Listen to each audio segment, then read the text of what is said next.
say it, don't spray it. Here's your look at the new NECA toys, Alien's Fireteam Elite Spitter Alien.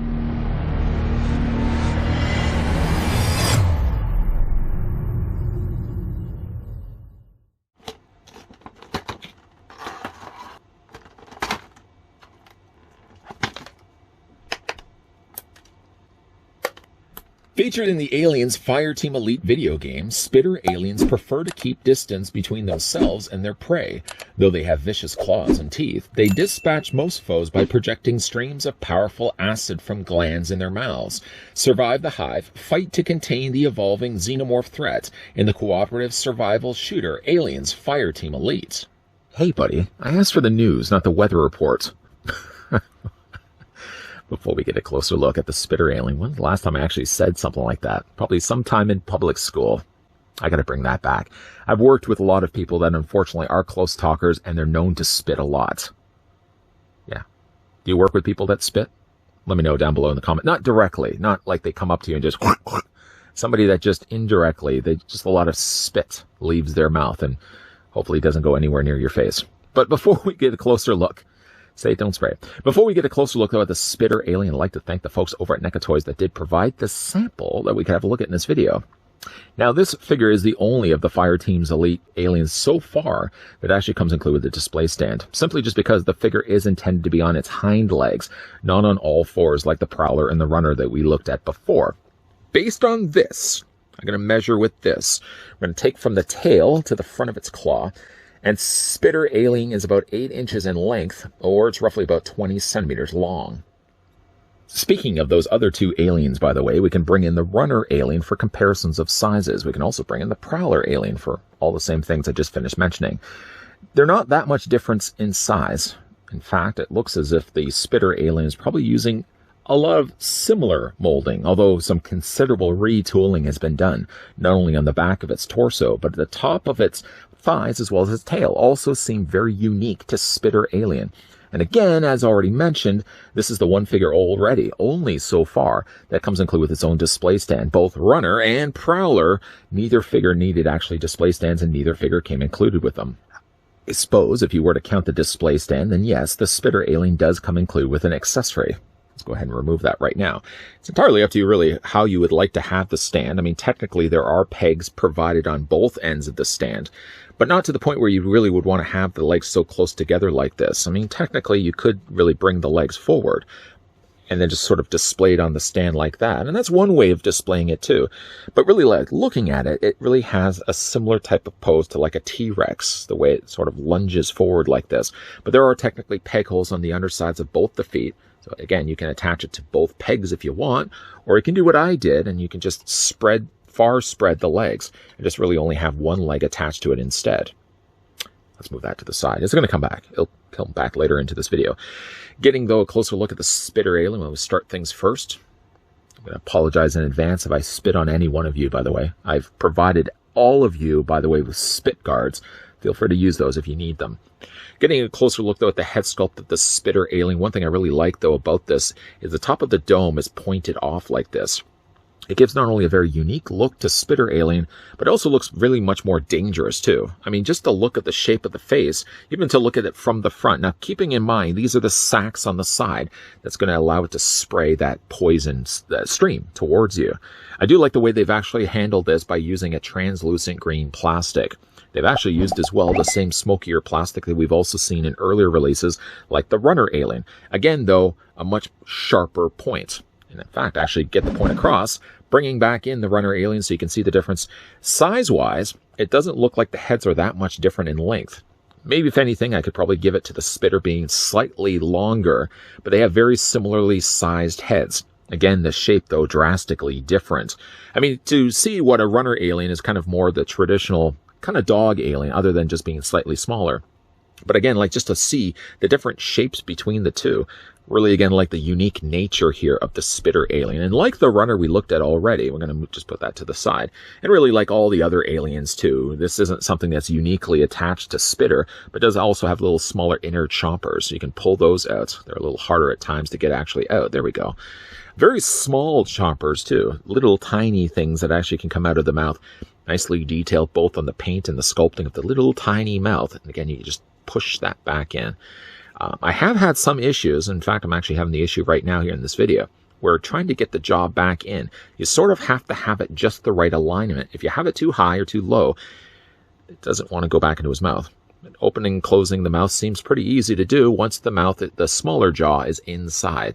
Again, I really like the detailing of it. Sort of in a way, it looks like an aviator's helmet. The way they've got sort of the earbuds on the side. You can almost even say like this is a Princess Leia spitter alien, just by the way that it sort of has the buns on the sides. These are, granted, not something you want to come too close to. But it's just, again, really love the coloring that they've gone with it in here. Not only, again, just that green here on the sides for the sacks, but also this kind of green that they've used here on the front of its mouth.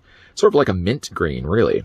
It's green painted nicely on top of the black plastic, and a lot of that green also carries over to the shoulders, as well as these back blades that stick out the back of its torso. Now again, this is something that's unique to Spitter in the sense that when we had a look at both the Prowler and the Runner Alien, they had more just a smooth back, missing those tubings altogether. I gotta say, like, it's a nice welcoming sight to see tubes back again on these alien figures. And I really like the way that these look too as well. They don't stick straight up. Instead, they actually kind of curve parallel to one another. And again, you get that additional mint green that's added along the top. And on the inside, you can actually see as well, they've added a more chocolate brown. Why are we adding all fruit references or food references when we're describing the colors? Here's a little bit of orange for no random reason. Just there.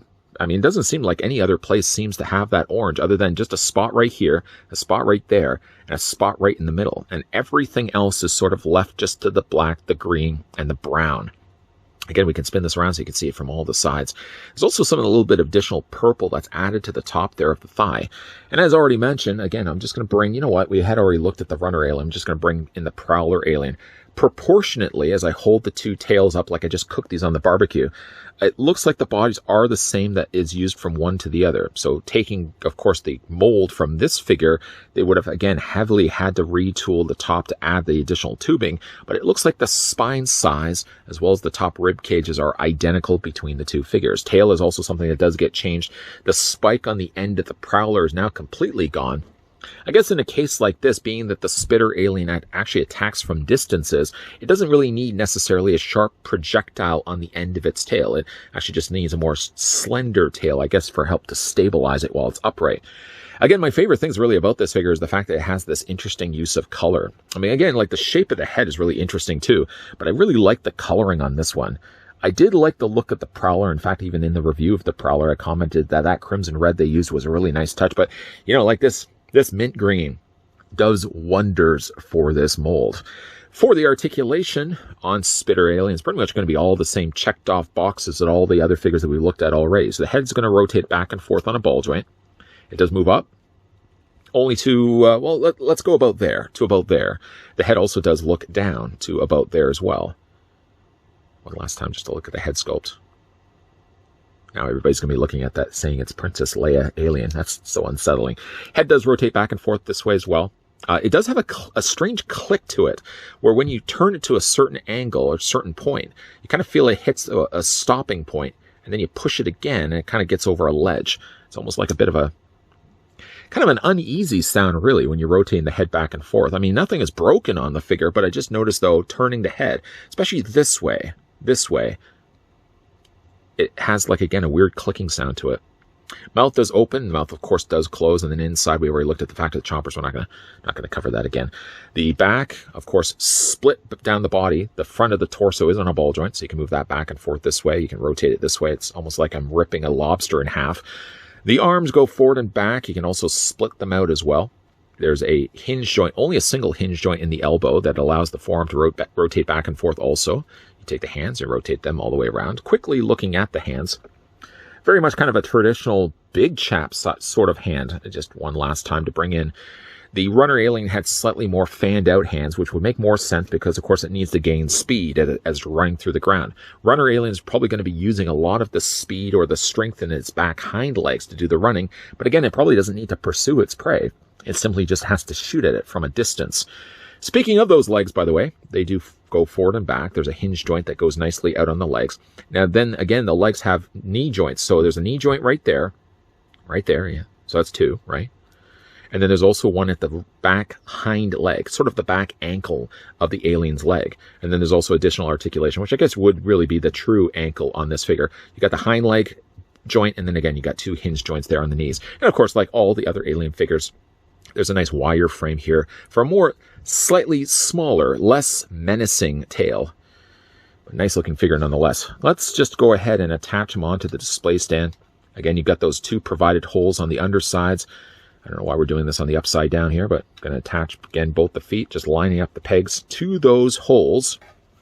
And then we can get the runner spitter alien somewhat in a lunging pose. I may have to reattach him back onto the display stand here to do that.